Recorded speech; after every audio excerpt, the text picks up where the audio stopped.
She stood on the salt flats under twin moons that shimmered like pale lamps, and the cold wind pulled at her fur and at the soft tips of her fox ears. Her name was Lily, and she was far from home, and she was alone with her pain she had waited for. A human friend who once held her hand and told her that tomorrow would be brighter. The promise lived inside her like a fading ember. Days turned into weeks, and the moons rose and fell, and no human came. Lily wrapped her tail around herself and tried to breathe slow. The desert smelled of metal dust and distant rain. A broken beacon blinked weak light near a ridge, but it was an old signal with no answer. She pressed her palm to the sand and listened for any tremor of life. Long ago, a small landing craft fell on this world, and she pulled survivors from the wreck with trembling paws and steady courage. One survivor was a young human engineer named Megan. Megan gave Lily a scarf the color of sunrise and said that humans remember their friends. Then a rescue ship came and took Megan away for healing.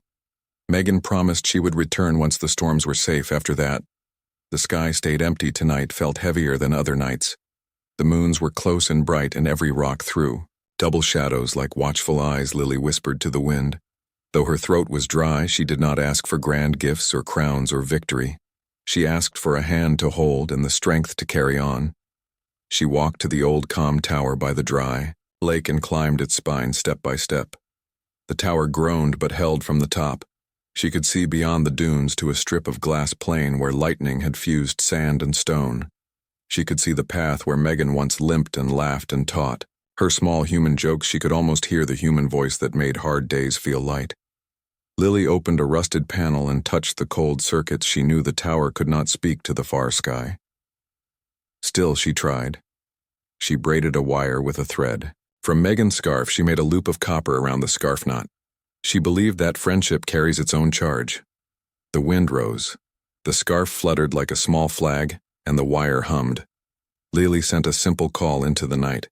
Not a code only, a pulse that matched the beat of her heart. The pulse climbed the tower and slipped into the dark hours past.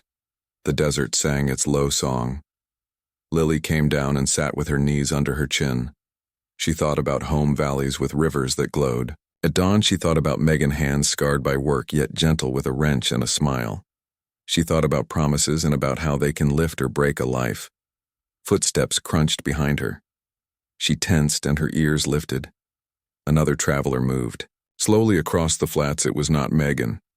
It was an older human woman with gray at her temples and clear eyes that searched the ground as if reading a map. Only she could see the woman carried a kit on her back and a lantern that threw soft rings. On the sand, the woman stopped at a careful distance and spoke in a calm voice. Her name was Claire. She said that she followed a strange heartbeat signal from the hills. She said that heartbeat felt like a call for help and also like a promise kept. At last, Lily blinked and tried to speak, but her voice was stuck. She only nodded and touched the scarf at her neck. Claire sat down and opened the kit inside.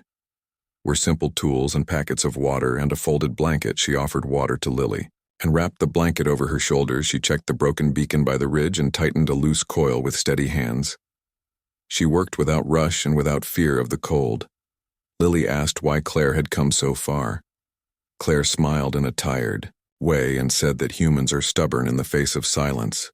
She said that when a friend sends a heartbeat into the dark, some humans will walk until they find it. She said that she once knew a young engineer named Megan who spoke about a brave fox girl on a salt world. Claire had been Megan's mentor and friend after the war ended. Megan built a small ship and went out during a bad storm to search for this place. The ship did not return. Claire had kept the promise in Megan's place and took the search upon herself. The words hit Lily like warm rain. She felt joy and grief twist together. Megan was gone, yet her promise did not die. It moved forward through Claire's steps and through the stubborn spark in human hearts. Claire asked if she could see the tower. Lily led her across the flats together. They climbed the spine and reached the panel. Claire traced the wire in the scarf with her fingers and nodded. She said the idea was good because a signal tied to a story can travel farther than a dry code. She pulled a small coil from her kit and an old power cell. She fixed them in place and asked Lily to try again. Lily rested her hand on the copper loop and breathed in and out. She felt the moons on her skin and the ground under her feet. She sent another pulse, this one stronger and filled with memory. Megan's smile in the firelight. The heat of wreckage and the scent of engine grease. The laugh after pain. The hope that refuses to end the tower answered with a clean hum somewhere. Above the thin clouds, a relay woke and turned its face toward them. A faint light blinked in the far sky, then another and another. Claire tilted her head and listened like a sailor reading stars. She said a rescue skiff on patrol had noticed the old relay wake. She said the skiff could be here by dawn if the tower kept singing. Lily closed her eyes and let relief wash through her. Tears ran and cooled her cheeks. She had wept alone beneath twin moons for so long that her pain felt like part of the world now. The world felt different, still hard, but not empty. She was not alone through the night. They spoke in quiet voices. Lily told stories of her valley and the glowing rivers and how her people learned the names of winds. Claire told stories of human towns near red canyons and blue water. She said that humans are small among stars, yet they rise when a friend calls. She said that humans can build bridges out of torn metal and memory and stubborn care. Lily listened and felt the words settle like warm stones inside her chest. Near dawn, the skiff came. Its light cut a gentle path over the flats. 2 pilots stepped out, a young woman named Nora and a tall woman named Kate. They moved with care and respect. They greeted Lily by name. Because Claire had told them during the night, they wrapped her in a soft coat and gave her a seat near the window. They thanked her for saving lives in the old crash years ago. They thanked her for keeping faith. Lily looked out at the desert and the tower and the scarf that still fluttered in the dawn breeze. She felt grief for Megan, and gratitude for Claire, and a new kind of courage that was quiet and deep.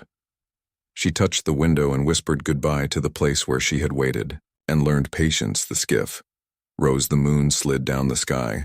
Light spilled over the flats. Claire sat beside Lily and held her hand. She said that Megan would be proud of both of them. She said that this is what humans try to do. Even when they fail, they come back for each other. They carry each other promises. They build the road forward one step at a time. Lily breathed and let the pain loosen its grip. She was still tender inside, yet she was moving again. Her heart matched the calm thrum of the skiff engines. The signal from the tower faded behind them, but its meaning stayed. Twin moons lowered and a new star rose ahead. The path out of sorrow was not a leap. It was a steady climb with friends at her side. Lily pressed her palm to the scarf knot and felt the simple charge of hope. She was still the fox girl who had waited in the cold, and now she was also a traveler who would answer another call one day when the skiff reached orbit. The relay network greeted them with a soft chorus of chimes. Claire smiled and closed her eyes for a moment. Lily looked into the wide dark and did not feel small.